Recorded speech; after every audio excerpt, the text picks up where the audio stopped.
Welcome back, folks. It's time to learn some more Python with Jordan and Jackie. And today we're going to have probably a shortish one just about using built-in functions. Now, I'm getting a little bit of deja vu here because haven't we already done printing Hello World, Jackie? Yeah, so indeed, print is one of these built-in functions. So we know very well how it works. We print Hello World. Right. But there are plenty of them. And so... how would we find out what built-in functions Python offers? So the easiest way is to go Google built-in function Python. Okay. And the first link, official Python documentation. Yeah, which is a good place to get your Python information.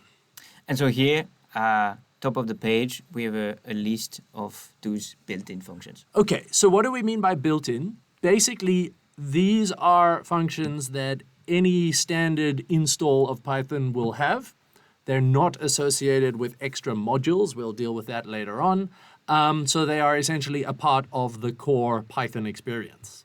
Now, if we look under P, you will see there's our print function. Let's just see what happens if you click on that and go to the details. Now, for new programmers, you might find these entries a little bit overwhelming. And don't worry, there are other ways to find information. You can look at examples. We'll ultimately talk about how we can use AI to help us with this. But essentially, each entry here is showing us the most general sort of syntax. It then has a long text explanation. But yeah, basically, it explains that it is going to print things that you give it to the sort of default place, which is typically the terminal. It mentions that things need to be strings or convertible to strings. And with a little bit of practice, you'll get to the point of understanding these all right. Let's try another one. Yeah, let's go with a nice... So I'm going up to this long list. Yep. And one convenient one when we play with number would be apps. Okay, yeah. So apps is short for absolute value. It returns and here I'm reading, the absolute value of a number. Right, and in case you don't remember, that just means the magnitude, remove the minus sign if there is one. Yeah. So typically, if we have here below x equal -5, yep. And we're going to print... function within a function, which is allowed. So print the apps of x. Okay, let's see what happens if you run that. Prints 5. Okay. Cool. So essentially what's happened here is we have given our variable x as an input argument to the built-in function apps, and that function is doing its job and returning the absolute value of x, which in this case, there we go, apps of x. So here what I want to show is that we've put a function in a function, indeed, but we can still break it down like that. Indeed. And have a separate variable, absolute, and we'll have the same result. Yeah. Right. Now, I think an important thing to just show a difference here. Some functions return stuff and some don't. So our print function on line 3 does not return anything. It just does its job. It prints what you fed it to the terminal. Yeah. It doesn't give back any information to the program.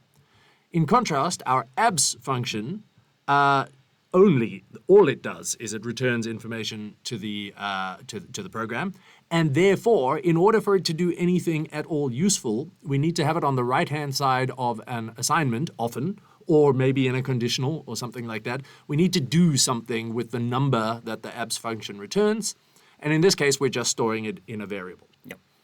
So why don't we just look at one more numerical function, Jackie? Right, so we look at our list again, maybe something with two information. Yeah. So for instance, a max. Yeah, max is a good one. A max.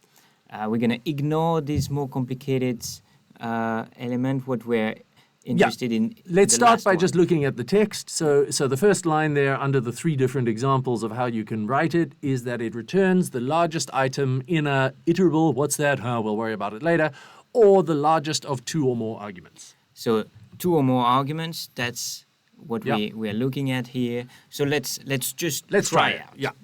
So we're going to clean that up a little bit. Yeah. Max is one of these functions that's going to return something. Yeah. So we're going to have an x equal 5, Yep. and then a y equal 10. 10. Cool. So max val Yeah. is going to take the result of my function max. Yeah. And so we're going to say x, the Yeah, first the argument, first argument, and comma. y. Cool. the- And then let's add a print of max val so we know what's actually going on. and max val. Okay, let's run that and see what happens. 10. Cool. So essentially, it's just looking at x and y, and it's saying whichever one of them is bigger, I'll return that. So it returns 10 in this case, and we print it.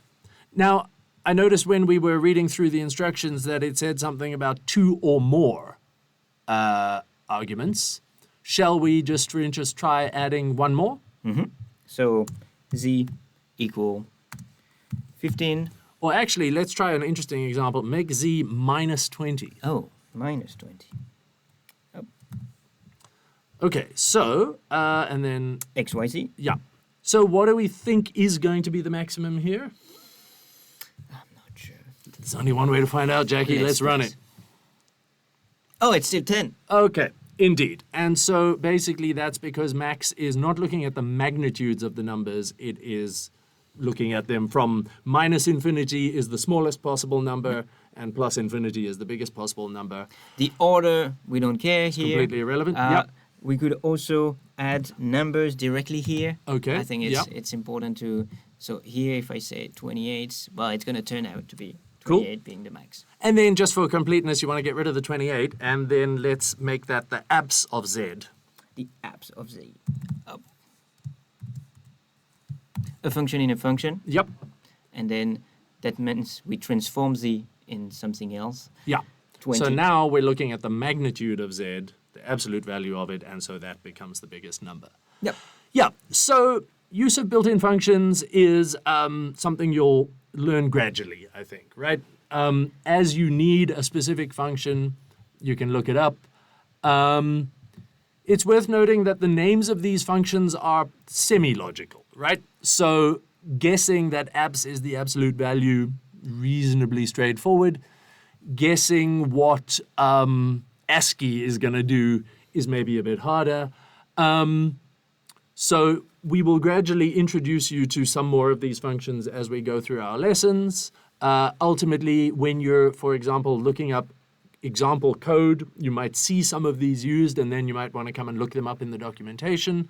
But yeah, these, what have we got here, like 30-ish functions are pretty powerful. They bring quite a lot of the functionality of Python. And in a future video, we'll see how you can open up way more by importing modules and using functions associated with them. But I think that's enough for today. I hope you enjoyed that, and we'll see you in the next lesson. Bye for now.